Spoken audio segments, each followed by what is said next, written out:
some activity in the masjid on some kind of regular basis that the people, when they came in for, their iftar meals and things like that, they would find, some Islamic work being done in the masjid. But he was the only imam. Well, Imam Shamsi, he was the same way. He used to like for me to continue through, even during fasting time.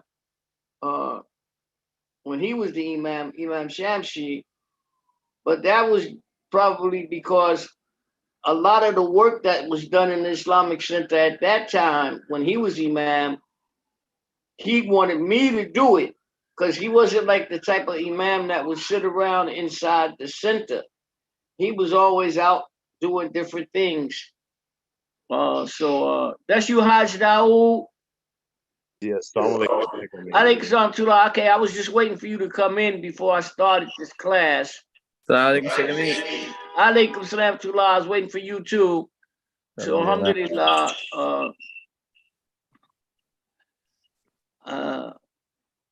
Alhamdulillah, I'm happy to hear you guys' voices. How's everybody? Family's okay? Yes. Alhamdulillah. Good. No injuries to Muhammad or Nope. Ibrahim. Nope. Just the way they beat up on each other. Yeah, but that's that's normal. And you can definitely expect that. There will be some knots and bumps and abrasions, because little boys, especially energetic little boys like them, they're gonna do stuff. Try not to panic when it happens, because that actually, people don't realize that makes the kid more fearful than the injury. When the parents bug out, when they start panicking, and so I don't get the impression that you and your wife would do that. You just take care of the problem. Anyway, okay, I think we should probably start this class. Frank, I want you to pay special attention to this class, because I've been asked a couple of questions that I'm going to address in this class, inshallah. Dr. Rasul, I'm going to probably cancel the classes after today's class until Ramadan is finished. But if you guys want to tell me something different, I'll listen.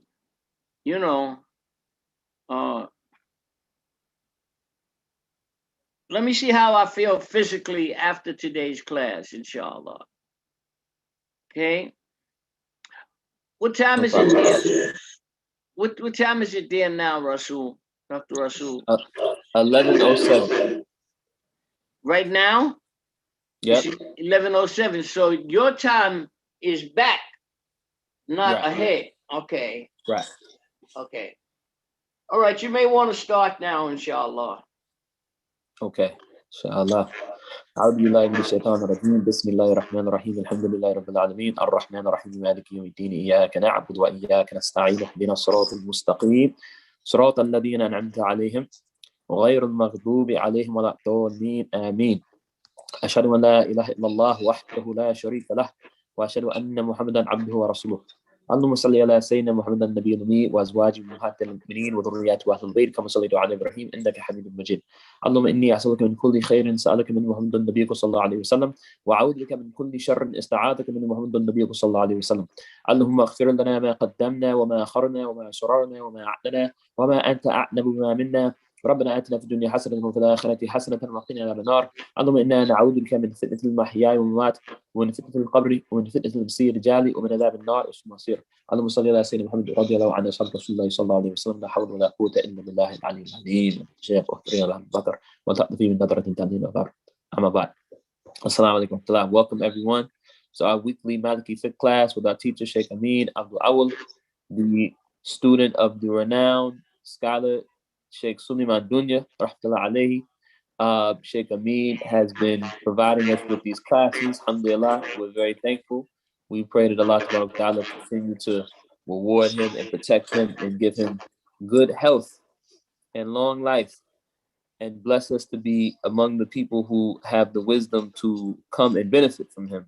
Rasulullah sallallahu alaihi wasallam. Shaykh Ameen, as you've heard me say in the past, but I don't think I've said it in a while, so I'll say it today. He's been studying and teaching the Maliki madhab longer than anybody else we know in this part of the world, for more than 50 years. Began studying with Dr. Suleiman Dunya Rahtaleh in the late 60s, and I can attest to the fact that having been able to go different places and, you know, meet other scholars and whatnot, I can attest to the status of Dr. Suleiman Dunya Rahtaleh and the strength of this information that Shaykh Ameen has been giving us. And in addition to giving us this high level understanding of the fiqh, of the rules of how to worship our Lord and to fulfill our duty to him as best as we can, inshallah ta'ala, he's also been giving us some wisdom about how to apply it in this context, and just how to build our communities, how to build ourselves and our communities as Muslims in this part of the world. And one of the things that, you know, I've learned, you know, in my own experiences is that hikmah is not something that you can just read a lot of books and then you get some wisdom, you know. Maybe if you live some life and you live a life trying to be pleasing to Allah, Allah will give you some wisdom, inshallah. But really, you know, any wisdom I've been able to attain, any little bit of wisdom I've been able to attain has come from spending company with the people who have wisdom, the people who have knowledge, and the people who have adab.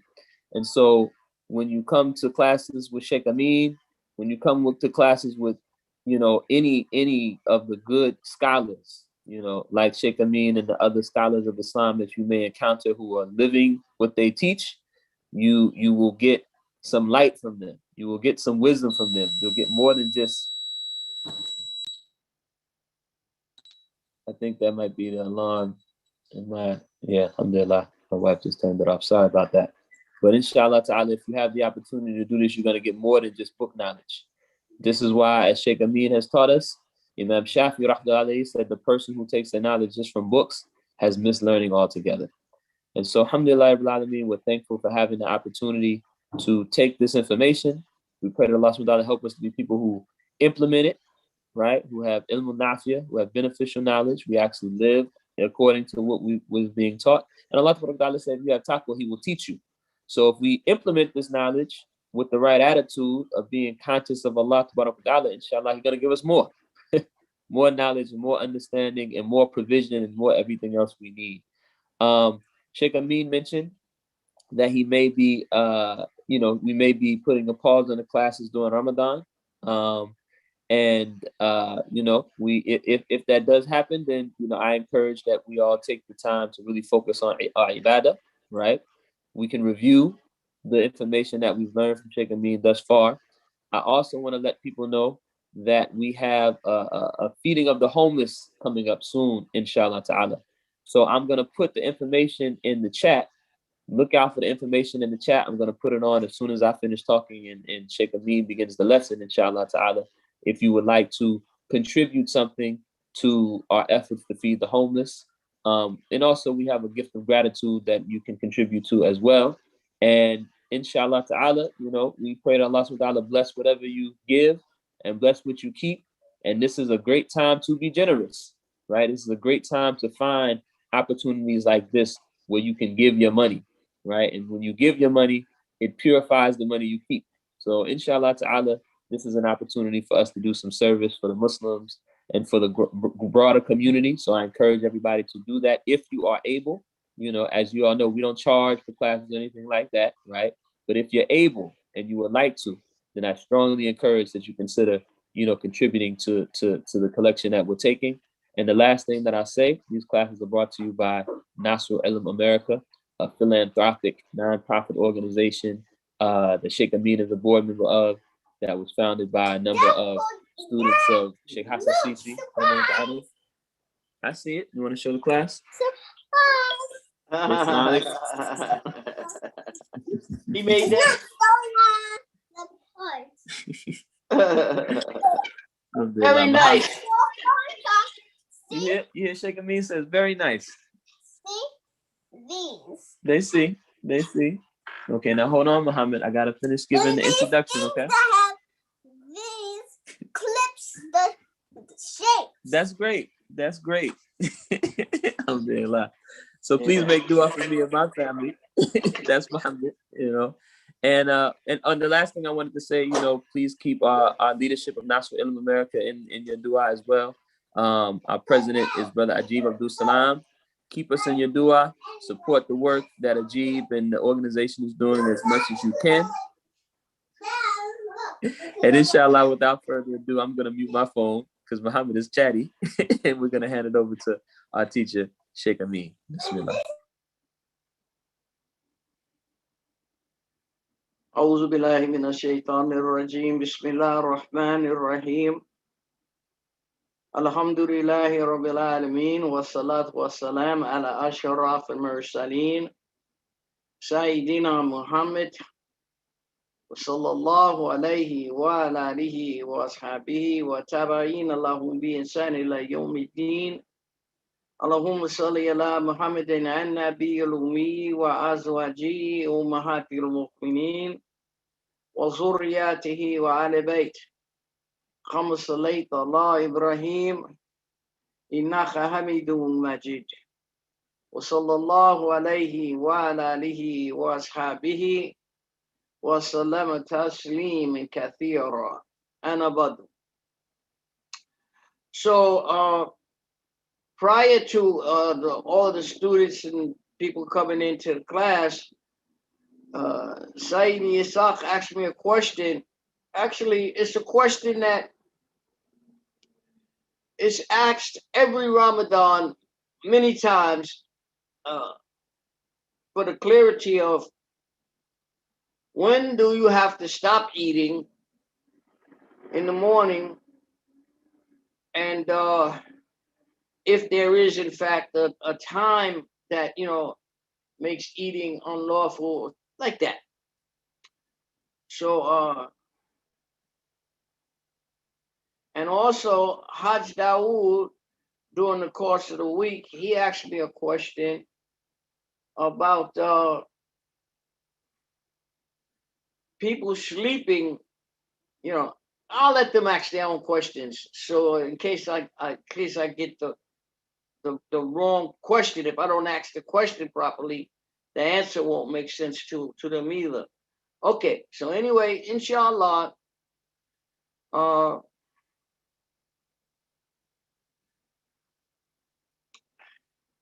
this Ramadan time for us. Jesus, Lord mercy, he gonna mess me up. Alhamdulillah. That's work. You take black eyed people. MashaAllah. This Ramadan time for us is not quite as difficult as it was for the people during the time of the Prophet Muhammad sallallahu alaihi wasallam. We have a lot of technology, gadgetry, and these type of things.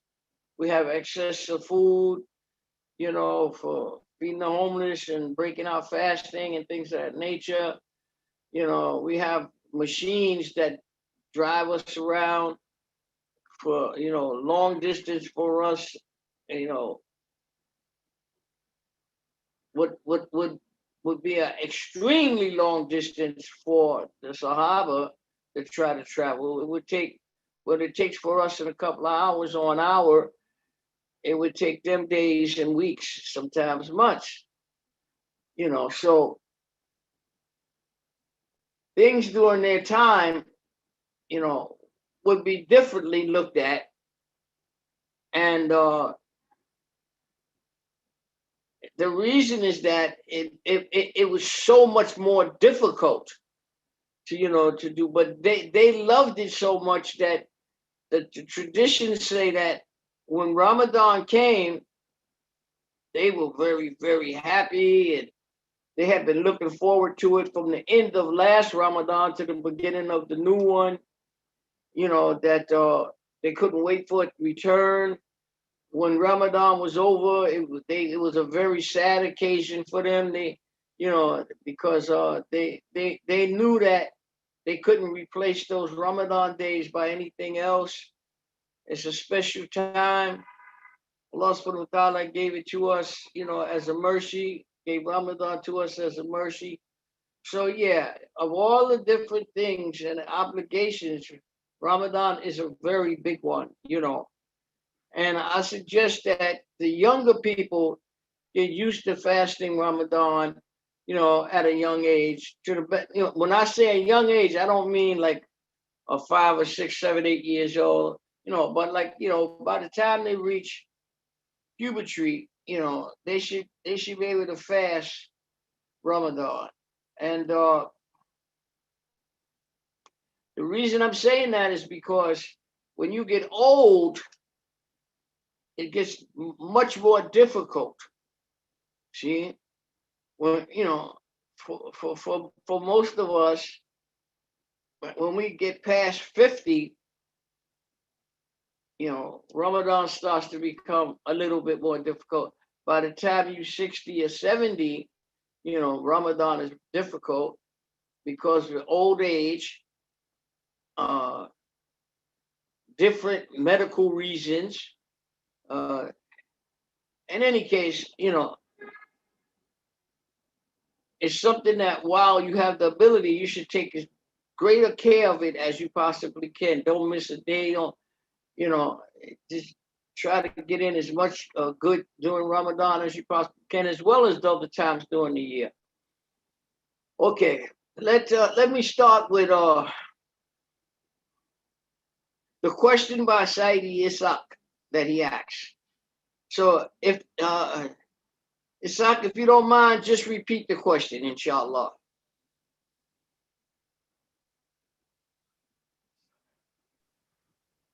Assalamu alaikum rahmatullah. So the question was given to us in a different class earlier this week. Is there a optimal time and a required time to stop eating suhoor in the morning? And if so, what is that time and how do we identify it?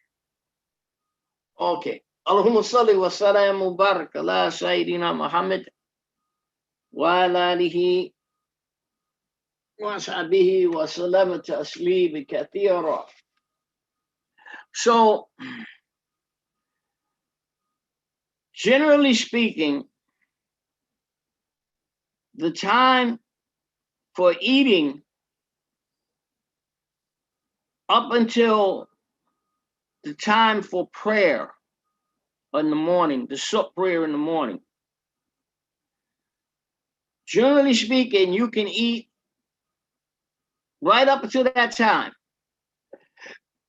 which means that it's still dark outside, but the light is starting to overcome the day or the night, which means that the stars in the sky, you can't really see the stars anymore because they are disappearing. That in the books, in these prayer books, they tell you,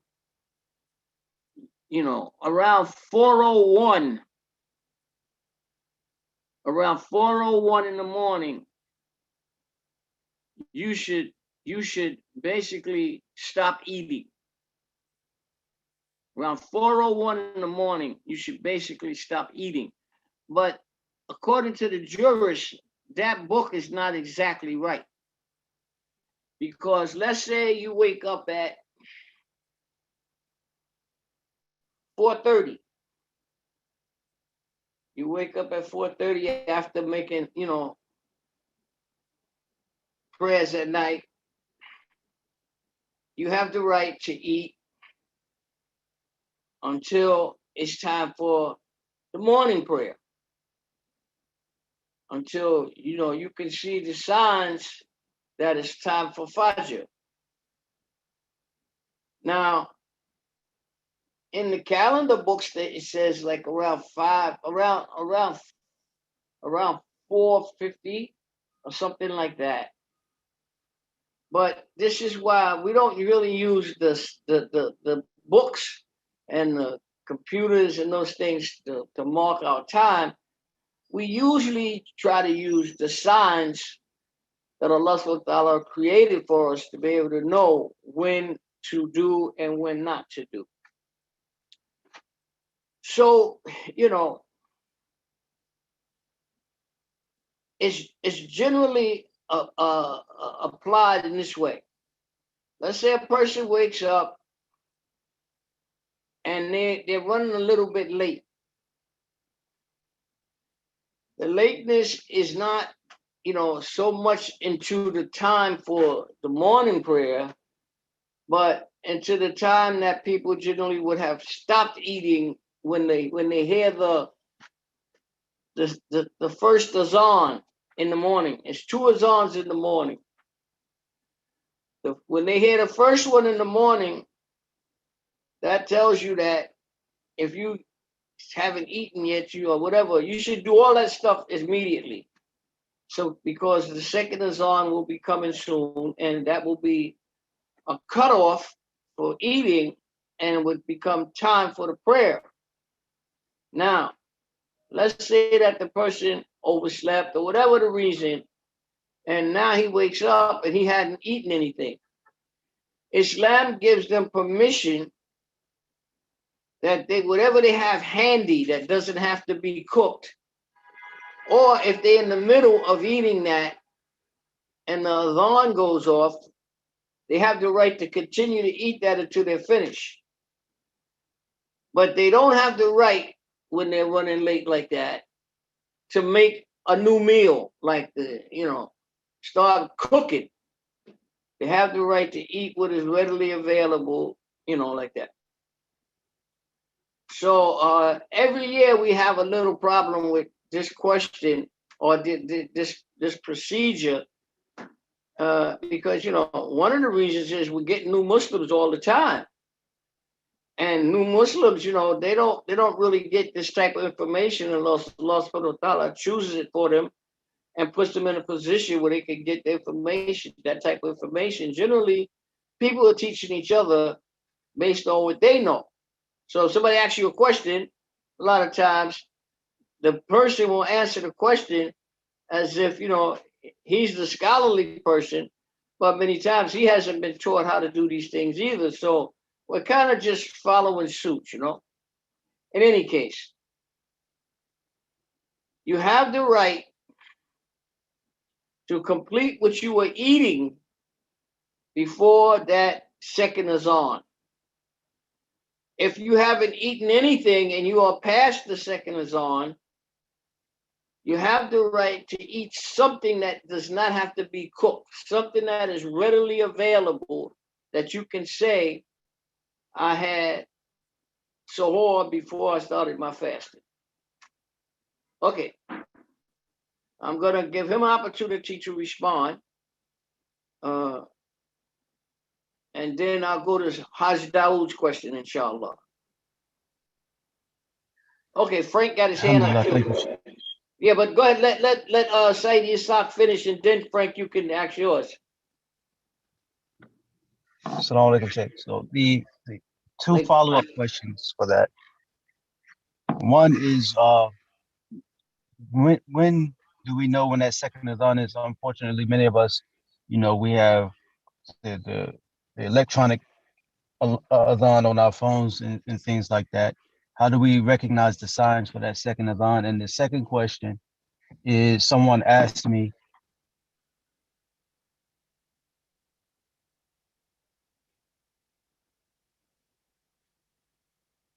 can't hear you.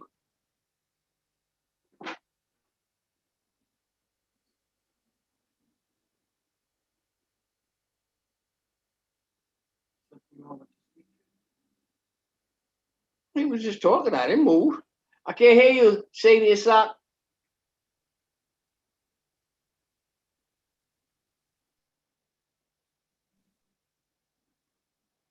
اللهم صل على سيدنا محمد الفاتح لما أغلق وكاتم لما سبق الناصر الحق بالحق وهادي إلى صراطك المستقيم وعلى آله حق قدره ومقداره اللازم. اللهم صل على سيدنا محمد الفاتح لما أغلق وكاتم لما سبق الناصر الحق بالحق وهادي إلى صراطك المستقيم وعلى آله حق قدره ومقداره العظيم صلى الله عليه وعلى آله وصحبه وسلم تسليما كثيرا. So, Frank, can you hear me? Yes, I can. Try to talk and let me see if I can hear you. Okay, I'm talking now, and I can hear you. okay. I don't know what happened to Saidi Isak's sound. Yeah, you know, he was coming through clear, and then all of a sudden the sound just dropped. Okay, Haj Daoud, can you talk for a minute? Yes, Sheikh Ameen. I can hear you. Okay, let's go ahead, Frank, until he gets his cleared out. Let me hear what your question, what your response was to that talk. Thank you. I understand the rules that you talked about, and but you use the word you're allowed to eat. You know, if you haven't had something to eat and you're late, you're allowed to eat something quickly, something uncooked. Yes. When you use the word eat, would that include a glass of water to wash it down? Yes. Okay, that's my question. That's a good question. Because when you're going to start fasting, one of the major things that the ulama suggest that you make sure you take care of is drinking enough water to last throughout the day. See, because the body can do without food easier and much longer than it could do without water. So you know, they say the more you have water, the easier it is for your fasting day. So make sure you drink a nice amount of water before you start fasting, inshallah, if you have it available. So if I missed my fast and I'm running late, and I could maybe eat an orange or something quickly, Absolutely. I can also take a glass of water after the orange. Absolutely. Shukran. Ahwan. Okay, Haj. Okay. My question was, I wanted to get a little bit more clarity on a question that was asked last week when Sidi Abdullah was doing the class. Thank you, Abdullah ibn Islam. You did a great job in helping me to when I need help, I can always call on you. Some of you that can complete the class and give me a rest, you know. Alhamdulillah. Okay, sorry, go ahead. One of the brothers called and he said that he worked at nighttime and he got in the morning, and it was like he would be tired, and once he go to sleep, he would have a hard time waking up for Salatul Dhuhr. And he said he would wake up doing Salatul Asr, I believe, and he was asking, was he being sinful because somebody told him that he should try to set us his alarm to get him up before that time if he had the opportunity, or otherwise he's being sinful. I believe that was what it was. Okay. So this is another type of question that every Ramadan you get these questions, because what it appears that brothers and sisters do is that they wait for us to be Ramadan, and when Ramadan starts, then they want you to give them permission for things that, you know, I can't give them permission for those things. This fasting is between that person who is fasting and Allah subhanahu wa ta'ala. So it's impossible for us to, for us to actually, give them permission for some of the things they're asking me about the job and this and that. I mean, like, that's individually preference. Because, some people will say, hey, heck with that. I'm doing my fasting as perfectly as I possibly can. And I'll program myself regarding, Ramadan sometime during the year before we get to Ramadan. So if I have like some time saved for vacations and different things like that, I'll save it for Ramadan time. And then, that this thing won't be a question because I'll be getting paid to be home, do it with my Ramadan fasting. So, we have to see, people have a tendency to not look ahead. They have a tendency, even if you tell them and everything, they have a tendency, to like just keep going, doing the same thing until, they get to a point where disaster happens or something happens that, it needs immediately to be fixed. Well, it needed to be fixed long before that. But instead of the person taking care of it, they just, kept going and, until bam, it hits you in the head. So, we have to be more, try to be more in control of the things that Allah subhanahu wa ta'ala gave us the ability to be in control of. And that's kind of like our time. See, you can't expect that just because you're not taking good care of your time when a disasters and things fall into your life, it's somebody else's fault. It's your fault for being lazy, not taking care of it when you should have. See, in any case, for Ramadan, it comes around the same time every year. What we have to do is try to look forward, look ahead, and prepare ourselves for it, knowing that it's going to come, and knowing each year that it comes, it has certain things that come with it. So we have to try to prepare for that. In which case, if you have that kind of job description where you can save a couple of days for, during Ramadan time and things like that. But in any case, when you're going to answer this question, you have to ask a lot of questions of the questioner. Because the questioner, many times, when he's asking the question, he's not actually giving you the whole story. Because as soon as they asked me this question, I said, wait a minute. Well, what happened to soup time? How we get from going home, going to sleep after work at night to waking up, after Zohar. And so that didn't make sense to me. Because if you know when you get up to go to work, that you're not going to be able to be in a position to make prayers again until after Zohar, and you got to make some kind of preparation in your life that you're not going to be in a bad time for prayer every day. It may happen occasionally, but not every day. You got to fix your life. You got to fix your life more around your prayers than your prayers around your life. Okay, that's the first thing. Now, because I don't have enough information, I can't give him but so many suggestions because I don't know what's really going on. I don't know if he's just looking for somebody to sanction him, coming home and going to sleep and not worrying about his prayer time. I don't know what's going on with that. But I can tell him like this. If you're going to be sleeping through your prayers every day, then yeah, you would be considered as some type of sinner, because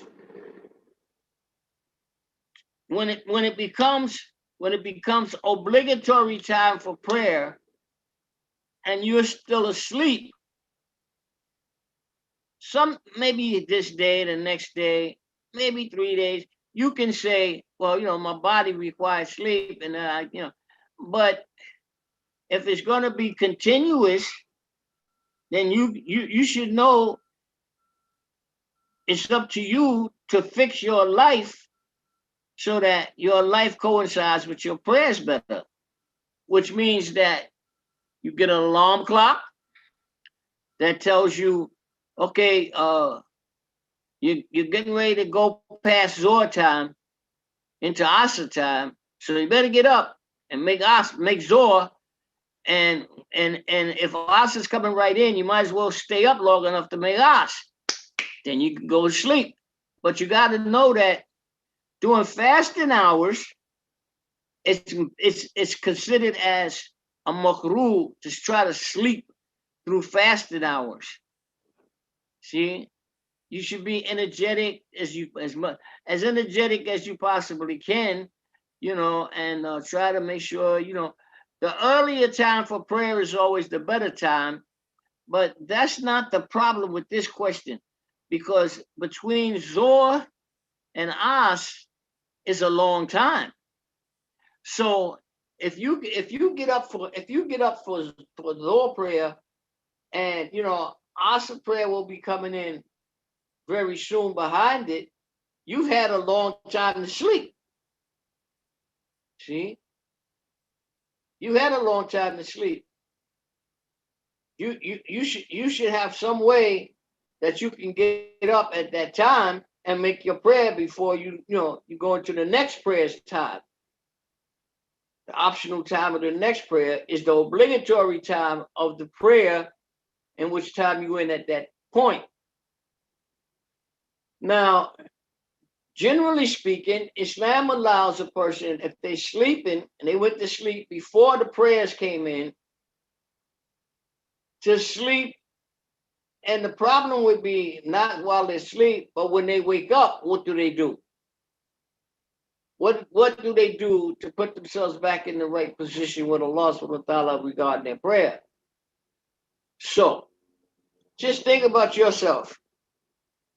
If you wake up from sleeping and you've been sleeping like for a period of the day, one of the first things you're going to do is use the bathroom,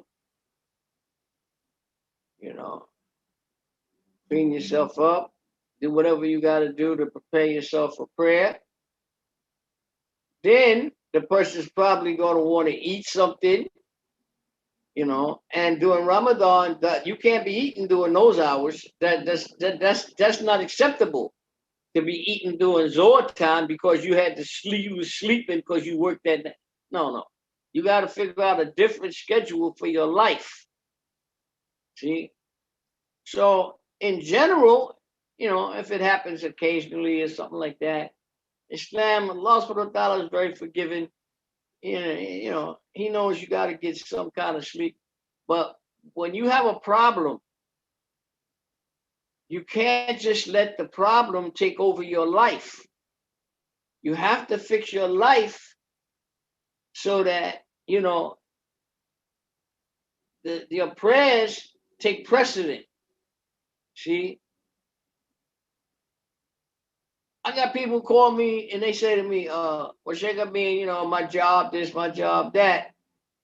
And, I always tell them, well, you got to try to find some space, during the course of the day that allows you to make up that time before it gets, too far gone. Because what happens when the time goes into the next prayer's time, many times, not everybody, but many times the person says, oh, okay, I'll make that up in a little while. And that person, and then by the end of the week, he got a whole bunch of prayers that he was supposed to make up in a little while. So Islam does not advocate him doing that method. It's better for him to be a little uncomfortable for 20 minutes and figure out a way to get his prayers in than for him to just, keep on sleeping and then wake up and do those other things and then say, oh, okay, I'll get back to that. You're not going to get back to it. After a while, it's easy for you to say that, but difficult for you to do that. Okay, I hope you understand what I said. How'd you want to ask me something else? No, that was it, Sheikh. I just wanted a little bit more clarity on that.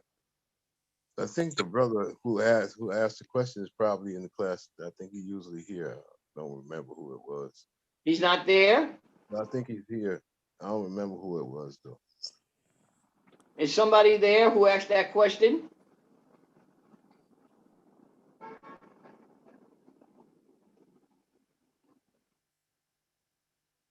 Okay, well, if you come up with the understanding of that,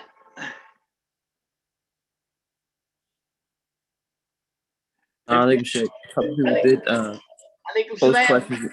A couple people did post questions in the chat. Should I ask them now? Yes, yes, you should. Okay. So, Brother Hassan from Philly, he asked, are inhalers and nasal sprays, first he's giving you salams, but then he said, are inhalers and nasal sprays for allergies permissible to use when fasting? No, you can't use those while you're fasting, because the nose, the throat, and the stomach have a connection. So, anything that will make you feel that something was ingested that will get past your throat to the stomach, it breaks fasting. So, and I have a follow-up question. What about I think it's called like the glucose injection. It's not like a insulin? vaccination kind of thing. Huh? Insulin? Yeah, maybe somebody called it a glucose injection, but the closest thing I know of what that is insulin. So, Well, Allahumma salli wa salam mubarak ala Sayyidina Muhammad. My teacher was a diabetic, and I'm a diabetic. He said that if the medicine is injected and it makes you feel like you ate something, it makes you feel a change in your vitality, then that would be unlawful to use while fasting. If the injection is into the bloodstream, but you don't feel it like it has, like as if you had eaten something that would make you feel stronger, then it won't be considered as something that you couldn't use while fasting.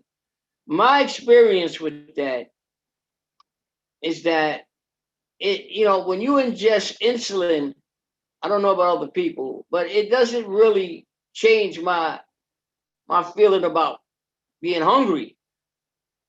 It's just, maybe I won't be as dizzy from the low blood sugar count, but it's not like you ate food, see.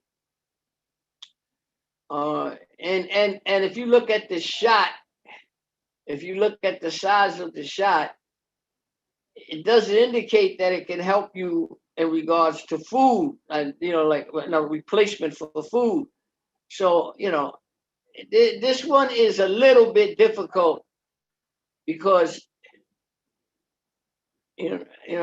my teacher, when he went to the point where he had to have insulin during the course of a fasting day, I got the impression that he fought through it. He wouldn't take the insulin until after the fasting day was over. And once again, it means that he waited till just before the time to start fasting to take his shot of insulin for the day. And if his blood sugar went down, he started getting very low, and he would go upstairs and lay down.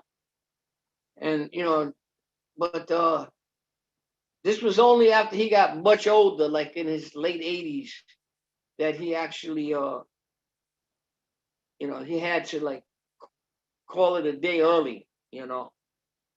Anyway, inshallah, the nasal spray stuff, when you spray that, if you thirsty and you spray that stuff, that's like drinking water. It's like ingesting some type of something that changes your desire or your need to ingest something to make you feel better in regards to water or food. So anything like that can be interpreted as water, food in some kind of way that it replaces it, that thing would be unlawful to use during fasting time. As you like. Shaykh, someone said, what about eye drops? I don't think eye drops does anything. And I'll get the impression. But, see, this again, these are questions that really, the person who asks these type of questions, they knew they was going to fast Ramadan, right?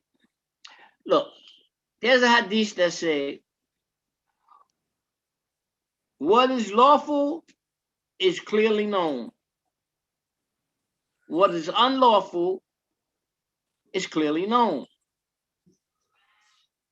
And then there are things that are doubtful. To avoid the doubtful things is to save your religion. So look, if a person knows they're going to fast Ramadan, why wait till you get in Ramadan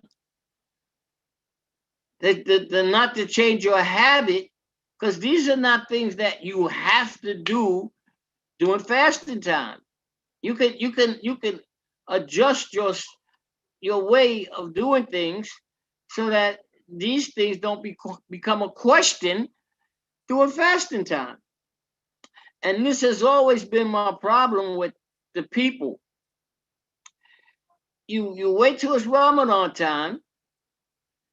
You're supposed to be in your fasting hours, and then you come up with these questions that there shouldn't be questions. It's like, why are you asking me this now when you knew you was going to fast Ramadan? You should have changed. Ask your doctor, is it okay if I take this medicine after my fasting hours? Is it okay if I take this medicine maybe once before I start fasting and don't have to take it again until it's some of these things that we do, it's like we looking for excuses not to do our fasting. I've always had a problem with that. It's like, we have the ability, and we know what Ramadan is coming off is in. We know we have the ability to make adjustments so that there's no question that we doing the right thing during fasting time. Why put it on the Shaykh? Say, Shaykh, I need your permission not to fast. I need your permission to use this or that. It doesn't make sense, does it? And then if you're in my shoes and you got 30 people asking you these type of questions, now you messing with my fasting time, because now I gotta try to answer all these different people about things that they should have fixed that before Ramadan time, or when they knew Ramadan was getting ready to come in. Anyway, okay. I hope you understand my answer. And then if you're in my shoes, I see it's hot. He typed. Right. Hold on. Let me mute. Right on. Okay. What is it? Playing back? Yeah. Now, like everybody, just as a general reminder, please remember to keep your phone muted. I've been trying to mute people as I see they're off mute, but sometimes I miss folks. So you can help us out by trying to make sure you keep your phone muted, inshallah. It's happened with a few people today, so it might be a technical glitch or something going on, because it normally doesn't happen this much. But I see Ishaq had typed his questions in the chat after he got cut off. Right, so yeah. It's like the aliens came and took him. Yeah. He was in the middle of asking the question, and then he just disappeared. But he posted it in the chat. He said he was asking, how do we recognize the time of the second adhan without using the app on the phone? And then the second question was, if a person prays at the beginning of Fajr time, can they eat after they pray Fajr? No. If they're gonna eat, they should do it before the prayer, and then make the prayer. You shouldn't eat. You shouldn't pray and then eat. The prayer is the cutoff time for eating. Okay, the prayer is the cutoff time for eating. So if you know you're late and you gotta eat a little something that don't have to be cooked or something like that, and then make your prayer and you're done for eating. You know, unless you have some of the other excuses that allow you, like, you know, that you can make up your fasting day on another day. Yeah. But one of the signs is that the light is starting to is taking over the dark. That means that the second azan has been called, and you're the one that's late. It's not the sun that's late. You're the one that's late. So another one is that the first azan in the madhab Imam Malik rahmatullahi alayhi and the second azan is not that far apart. So one is like the warning sign that if you haven't eaten, that's the first one. If you haven't eaten, you should do it now, because the second azan is going to be called before too long. The first azan is called when the stars start to disappear.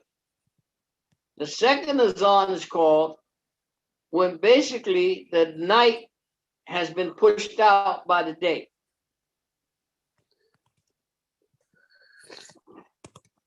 As you like.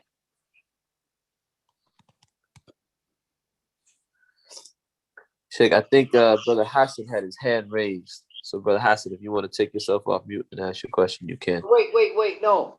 Frank had his hand raised. Oh, I'm sorry.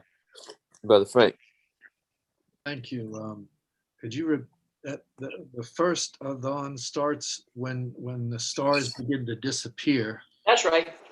And the second adhan is when the day is has pushed out the night, so that you can see that the day is now more in power than the night was.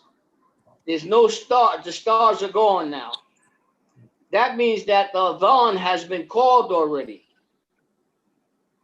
See, in most schools they only have one adhan, but in the madhab Imam Malik rahmatullahi, they have two. The one when the night has started to leave, and the people are being told through the azan, if you haven't made your prayer or if you haven't eaten, do it now, so that when the second azan is called, you're prepared for your prayer.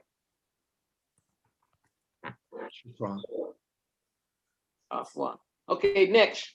You said Brother Hassan.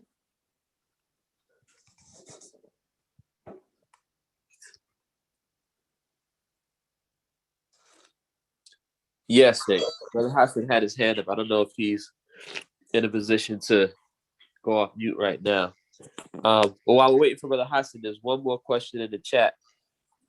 Brother Amir was asked by someone else whether or not, I guess someone came to him and said they had a condition where they have to drink water throughout the day but can't eat.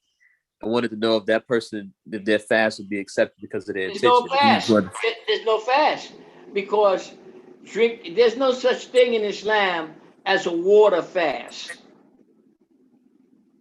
Fasting for Ramadan is either you no eating and drinking and having sex during daylight hours, Or if you do one of those, there's no fast. So if you drink water, you might as well eat too, because there's no fast. The only thing that you could consider as fasting is no drinking, eating, or having sex during daylight hours. That is the most commonly understood thing about Ramadan. Now, it also has other things that go with it, that if a person does those things, they're not fasting either. They may think they fasting, but according to the Prophet Sallallahu Alaihi Wasallam, all they get is thirsty and hungry. But it's not considered as fasting because, you backbiting, you gambling, whatever it is. Mm-hmm. As you like. Shaykh, that's all the questions we have in the chat right now. Brother Hassan, you around? Did you want to ask your question?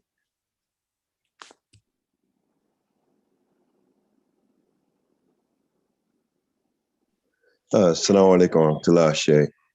Alaikum assalam wa barakatuh. Alhamdulillah. May I clarify the question that Haji Dawood was talking about? As you like. About the sleeping person, inshallah. That I asked that question last week or the week before last with Habib, and Habib asked me to ask you again last week, but or the week before last, but I couldn't navigate the phone. Anyway, the question is that because of the graveyard shift that I was working at on the weekends, all right, and I did sleep without setting my alarm, but now we set our alarm. I set my alarm. My wife wakes me up to make sure that I make the salat. The question was, even if I go past the obligatory time, or I go into the obligatory time of Salat al-Zuhr, which is the optional time of Salat al-Asr, all right, was that being simple? I think you answered the question, but I just wanted to clarify. It's not a habitual thing. It was just, it was not even occasionally. But you answered the question for me. Occasionally nothing. All right. Yeah. But look. What I'm trying to get you, brothers and sisters, to understand is that we have the ability to adjust ourselves so that these things are not a question. Like I heard you say just now, when I was working at the graveyard. So that means that right now you're not. No, I'm still working the graveyard shift, and I have adjusted. We have made the adjustment. It was okay. That's enough. If you made the adjustment, then no, it's no problem for you. As a matter of fact, you did exactly the right thing, and you fixed the problem, and you go ahead and so it's not even a question for you anymore. You fixed it. But for the people, I'm glad you asked the question, because they got a lot of people who put their jobs and different things ahead of their Islamic life, as if these different things besides Allah subhanahu wa ta'ala are going to be able to help you when the time comes that only Allah subhanahu wa ta'ala can help. So anybody in that position, they got to start to understand that these jobs and stuff, they can't really help you. Yeah, they help you pay your bills, but then you have to negotiate with them to the best of your ability, so that you're not looked upon as a person who is worshiping the job instead of worshiping Allah subhanahu wa ta'ala. Yeah. So this is a very difficult place to be, because America in general is based on money. It's just money is the god of America. People can say whatever they want, but history is a fact of life. In history, let's say somebody is in England. And the news says, oh, there's been a gold rush in Texas. You get these people, they want that gold so badly, and they all the way in another country in England. They get that information, and they save their monies, and they get on. They find different ways to travel until they, all kinds of hardships, till they get to where they think they can get that money, that gold. So look, man, we have to put things in our life in perspective. Okay. Alhamdulillah. Yeah. For all of us, it's a challenge. It's a challenge. Everybody's different. But in America, it's very difficult because this whole country is based on acquisition. What do you have? How much money you got? What kind of car you drive? And it's very difficult, especially for our young people, because they are like, they've been systematically trained to think that this dunya is like what it's all about. Yeah, most of our young people have no spiritual conscience that could compete with the dunya, with the world. So, we have to teach them how to make a balance. That's what this class is about. This class is about showing people how to make the adjustments in their life that allow them to do their Islamic activities properly and not let the dunya take their life away from their Islam. This is why I admire the women in this country that try hard to do their Islam, because they don't hide. You see them, you know who they are because they got on their hijab, But what I'm cautioning them to do is not to feel that that's just enough. That if they do that, then that's all their deen is requiring from them. That's not it. That's not enough. Your behavior and your activity is more important than what you got on. So, I told you before, I was sitting in a class with Dr. Dunya, a woman's class. I was sitting there, because Dr. Dunya used to let me sit in the class so I could hear how he answered the women. And so, brother came in the class, and he was just so anxious to ask Dr. Dunya a question. Dr. Dunya, he said, okay, what was your question? The guy goes, well, Dr. Dunya, you got all these different sisters in here, but they all look different. So Dr. Dunya looked around, must have been like a couple of 100 sisters. He looked around like that. He said, well, I don't know exactly what you're referring to, but I don't see nobody in here that looks un-Islamically, correct. They all are covered.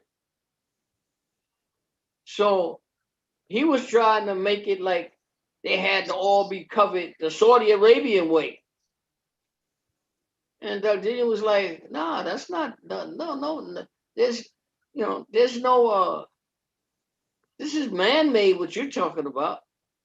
That's not Allah's requirement. Allah's requirement is that, they keep their good looks and everything away from the eyes of foreign men. Which means he didn't say it had to be covered only by that way. So, most of the sisters really appreciated that, because some of them, they had to go to work. No, I typed it to Habib. I just told him, I said, Shukran Habib for the answer about the eyebrow. Okay, so that's what I think about America is a strange place that we live in, and you got to know that this strange place has taken over the thought pattern of most of the world.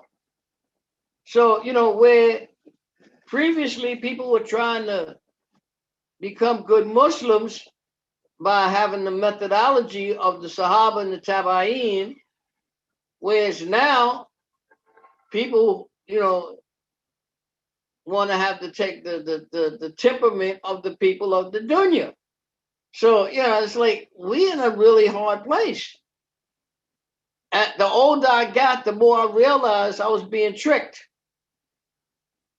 making me think I needed stuff I didn't need, that I was missing stuff that I really wasn't missing. So just be careful, just be careful. That's why we have times. Allah subhanahu wa ta'ala gave us Ramadan, so he would give us the ability, to correct our thinking, to correct our motivation. Don't let this dunya fool you. And in the Quran, it says to Allah subhanahu wa ta'ala, the dunya, the world says to Allah subhanahu wa ta'ala, we didn't do nothing. They followed us. We just presented ourselves, and they followed us. We couldn't make them follow us. And it's true. We letting ourselves be kind of manipulated by the world. But the world is going to reject us when we go before Allah subhanahu wa ta'ala and say, it wasn't my fault. So as you like. Is there any more, Dr. Rasul?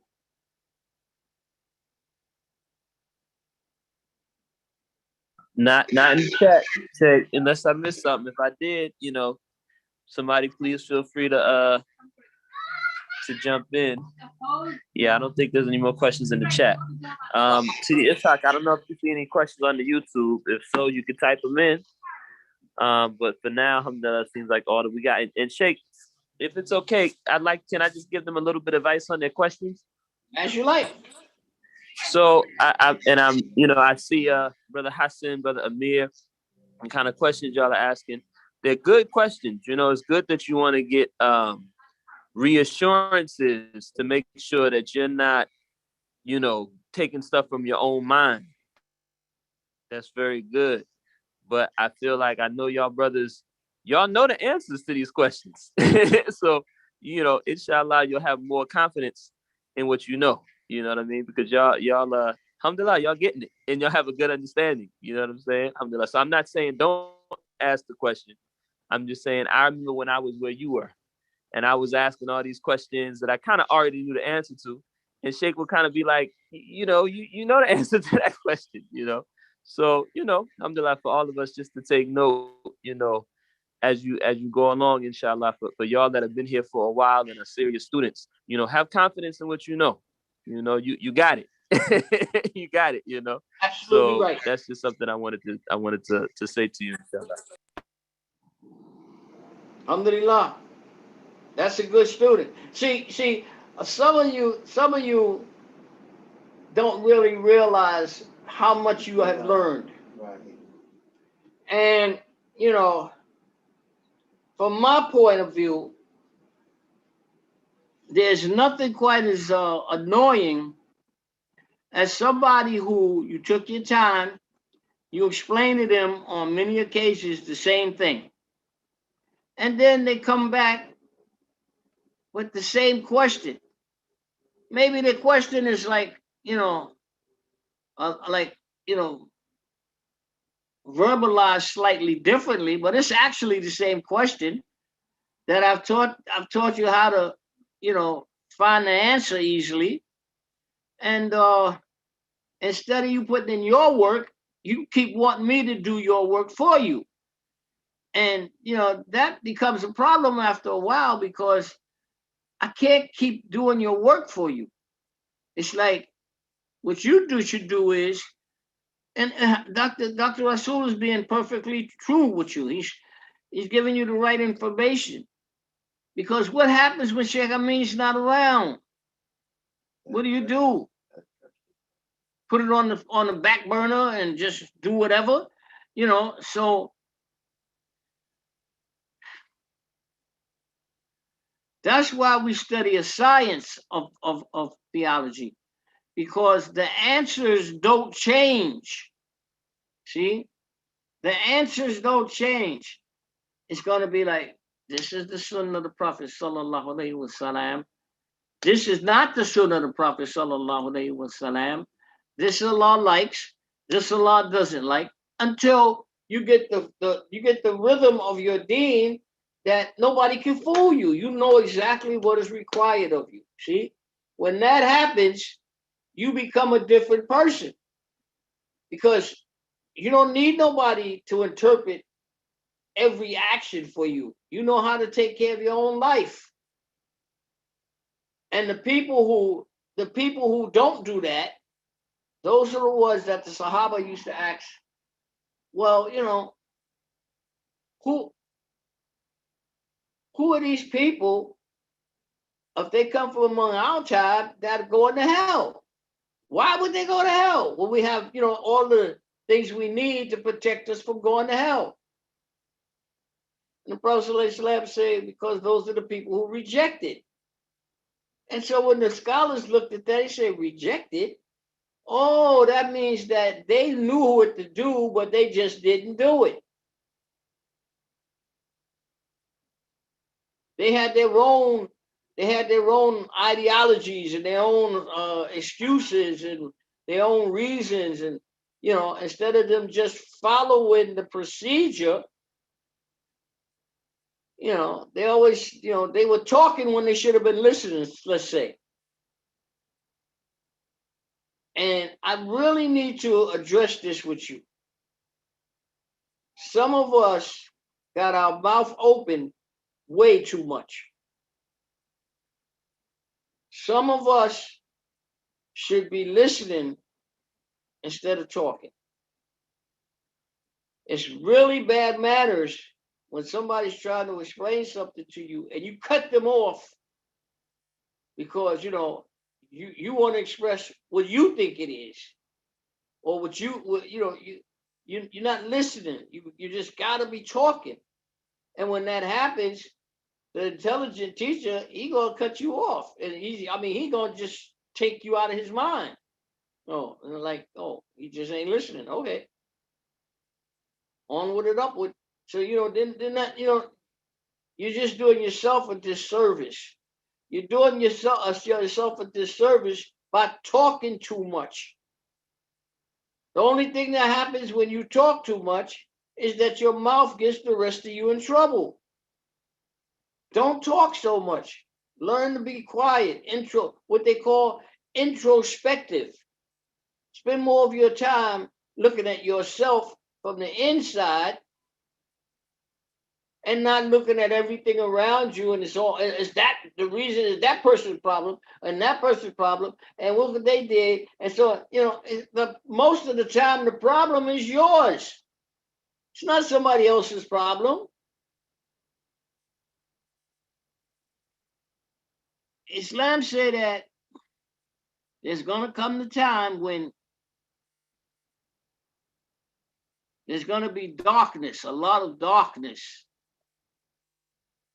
And that the people who are in that darkness are going to be people that they're going to wish they had done something different.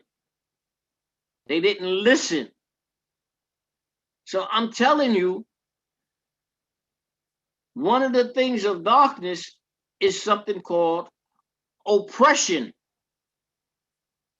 Oppression means that you have offended some other people. Some people you have offended, that is called oppression. See? And oppression works in many different ways. One of the ways is that you are physically stronger than the other person. So you dictate to them as if they don't have a choice. That's called oppression.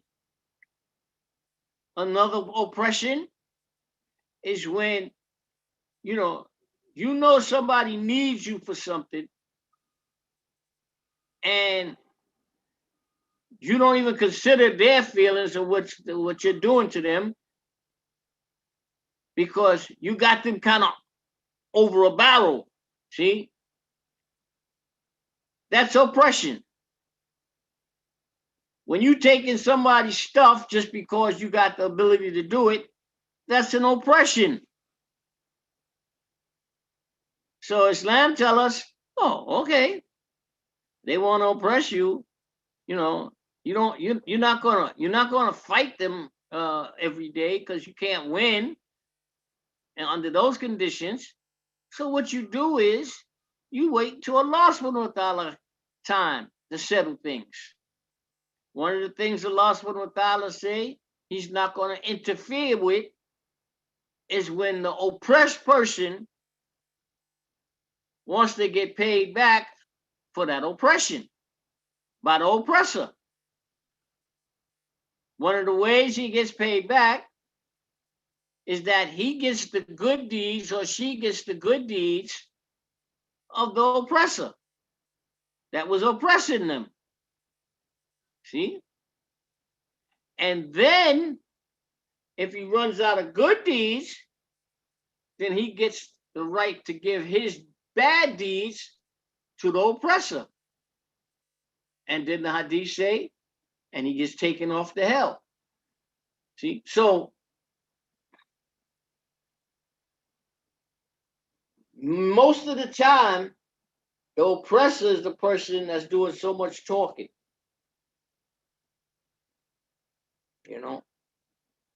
Backbiting, slandering, that's oppression.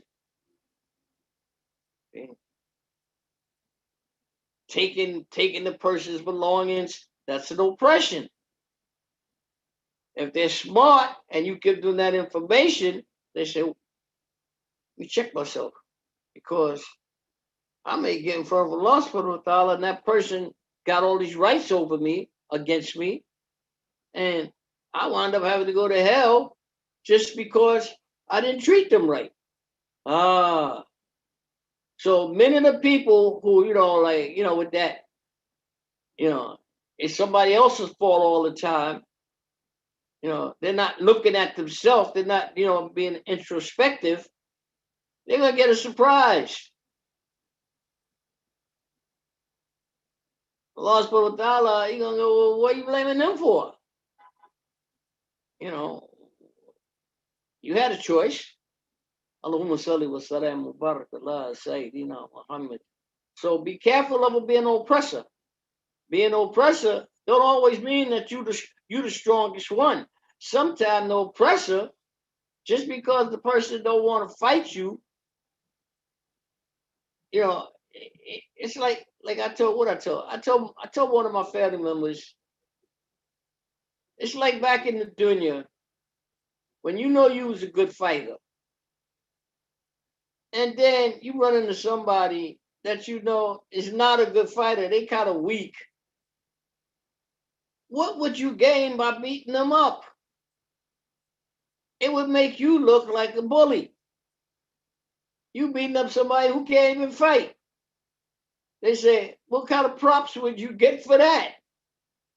So this is what I'm trying to say, is that, be careful how you deal with people, and then, through your emotions,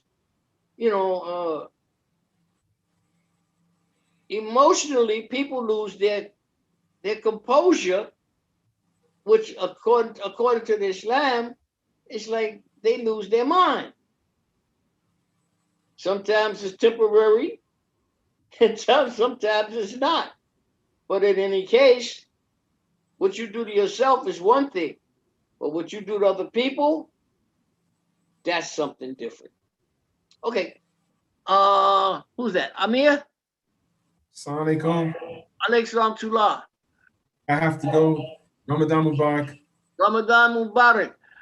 Abu Yasin. Ramadan Mubarak. To all of you. Abu Yasin. Salam alaikum. Alaikum salam to Allah. I have to go. I know. See, you made that clear to me last month. So I know Yes, your time, you made the adjustments as best you could for your time. yes, I try. I understand. I'm here. Thank you. Thank you.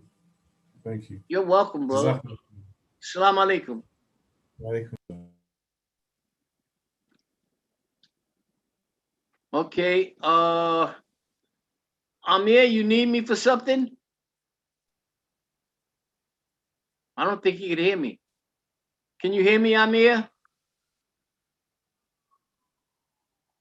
No, he must be on a somebody's been muted. Frank, you okay? All right, good. I see you hear me. Haj Dawood, no problem?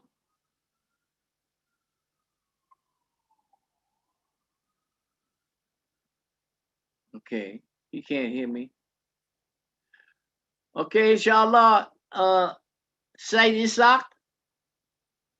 Assalamu alaikum, Shaykh. I got disconnected, so I'm gonna go back and look at the video rather than ask you the same questions that were previously asked. I'm just gonna go look at the video, inshallah. Yeah, okay, inshallah, because I gave that answer like 3 or 4 times to help you to be able to know when eating, is like when you should stop and how you can recognize when it's that time.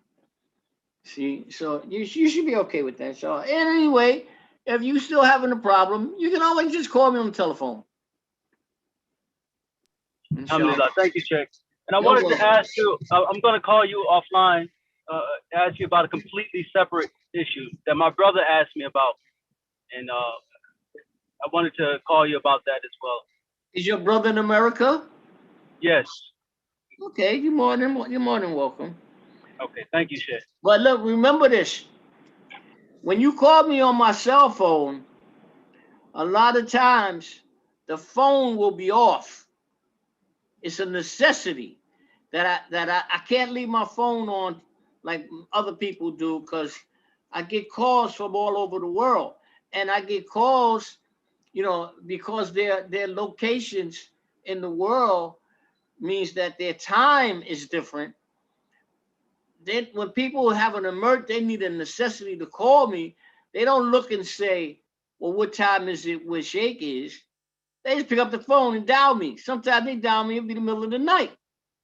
And I'm like, okay, this must be life and death. So, but it's not so much that it's life and death, is that to them it's very important. They want to have their answer. And they don't take the time to really make a judgment on when they're making the call. So I understand. So I have to turn my phone off. So when I turn my phone off, and the person can see that the phone is off, they should leave me a message. They leave me a message, and I will be able to get back to them. You see, or they should call me. They should call me like the next day, earlier in the day, or something like like that. I want to help everybody, but it's impossible. I can't do it. And Dr. Dunya, he didn't have no cell phone. See, that's the difference. Technology today is different. So people can just reach out for you. You got these telemarketing people. They're calling you 24/7. They must have some way of checking your credit. I don't know what the hell is going on. But what I do know is they're taking advantage of us. They're oppressing us. Yes, they are. They're oppressing us. See, and you get the same call from the same group every day, different times a day. So you understand that you may not get me every time you call, but if you tell me who it is, you leave a message or something like that, I will get back to you. If not, nothing else but to say, okay, I'm available now.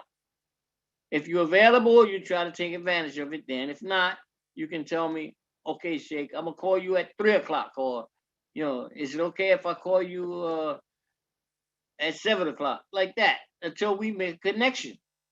But it won't be that I'm trying to avoid you. Okay?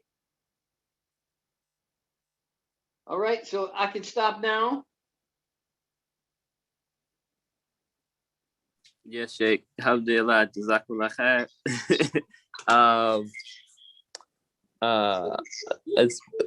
there's one. Oh, okay. There's one more question. Someone asked, can you explain? And maybe this one is a good one to hold for next week because maybe it's a long. But somebody said, can you explain why there's a second Juma in a second khutbah on Juma in a lot of masjids? I think he means like why some masjids do two Jumas. Wait, hold it. You want me to explain to you why there's a second khutbah in some Jumas? But why should you want me to explain that? You ever seen me do two khutbahs in a Juma? Nope. Then why don't you ask the people who do that to explain to you why they do it? And then come back with your question and say, well, Shaykh, this is why they say they make two khutbahs. Have you ever heard about that? Or what knowledge do you have about that? See, but for me to become their explainer for something that I don't even do, I don't think that's fair to me. You know, it's like a person's walking around with his right foot on his shoe from the left foot on the right foot, and the shoe from the right foot on the left foot, and he's walking all over town like that, and nobody says nothing to him, but they look at me and go, "Hey, Shaykh, how come that brother walking around with his right shoe on the left foot and his left shoe on the right foot? What are you asking me for?" I have to have the slightest idea what's going on in people's minds, where they taking their information from, why they make these habits. What are they proving these habits through? I follow a method so that that my madhab tells me what I should and shouldn't do based on the rules, the Islamic rules from the Sunnah of the Prophet sallallahu alaihi wasallam. So I don't make guesswork in my ibadah. My ibadah is supported by many ulama throughout history that trace their information back to Muhammad sallallahu alaihi wasallam, unquestionably. So anybody that got a problem with that, then their problem is probably their problem, not my problem. Okay. I have to explain it that way so that the next time you can ready to ask me about why does somebody else do something, you should think, Shaykh gonna get on me. He gonna say, well, why you ain't asked them? I have no idea what's going on in people's minds. MashaAllah. Okay, as you like. Alhamdulillah, Jazakallah khair, Shaykh. That seems to be it for the day. Alhamdulillah.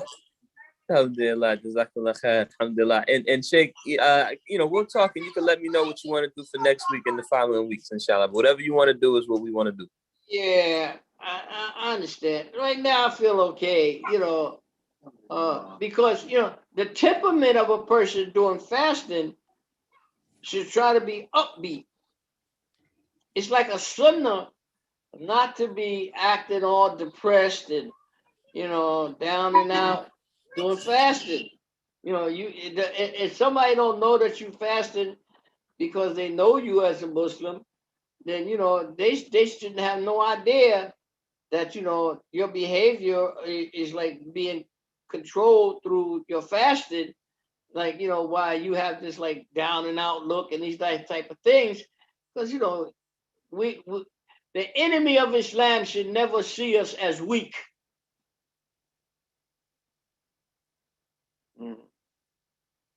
So they will always be. See, this is what we're dealing with. My teacher told me to give you the kind of information that can support your life as a Muslim here, and that will protect you from the enemy of Islam selling you these dreams, keeping you mixed up. So sometimes, you know, when I do that, because the nature of people is that they don't really want to be corrected. They want to know, but then if it starts to interfere with what they think, they don't really appreciate it. Nobody telling them nothing. So, and a lot of people haven't reached a place in their life where they can take what they call positive reinforcement. They haven't reached that place yet where they hear something that it's not going to be what they think it should be. So that comes with maturity. So what I'm going to tell you is, I have no reason to tell you anything. I have no hidden agenda, no reason to tell you anything from Islam that I don't truly believe. So somebody else may believe something different, but I'm going to tell you what I was taught to tell you, to try to teach the people so that they will be safe. Now, whether you be safe or not, that'll be on you. Whether you listen and take the information and act upon it as best you possibly can, or if you just let it just play through, and only Allah knows where that'll wind us up. But something I told you today, you got to pay attention to, so you don't get hit in the head thinking that you're safe. Oppressing other people because your emotions think you have the right to do some of the things you don't have the right to do, especially when it involves other people. The other thing is, learn how to be quiet. You don't have to be running your mouth all the time. I know some people,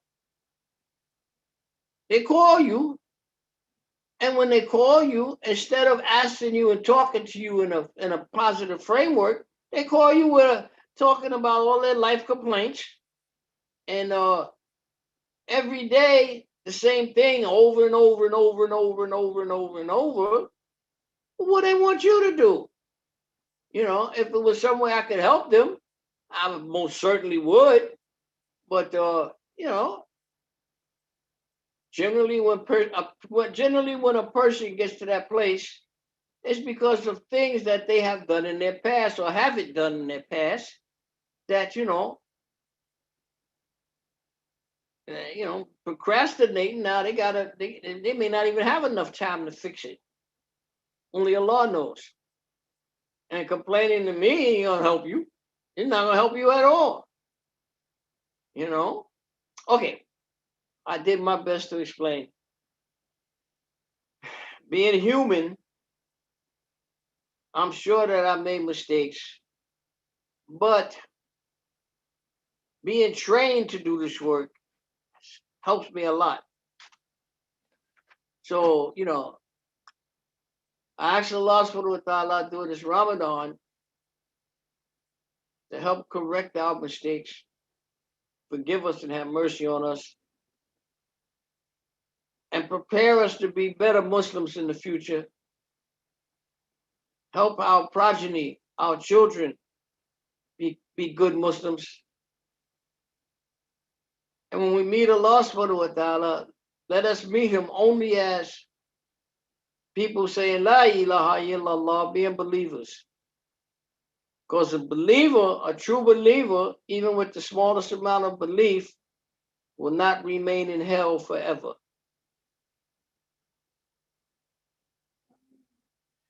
Sometimes you want to save a person and you try everything you can because you know what that pain is like. But can't get through. What that means is that Allah subhanahu wa ta'ala, he wants them to go through their trials and tribulations. And maybe after they finish, he'll have forgiven them for things and help them be in a better position, even though we don't see it. We think, oh my God, I'm just having a hard time. My stomach is hurting. My foot is hurting. My boss is a pain in the neck.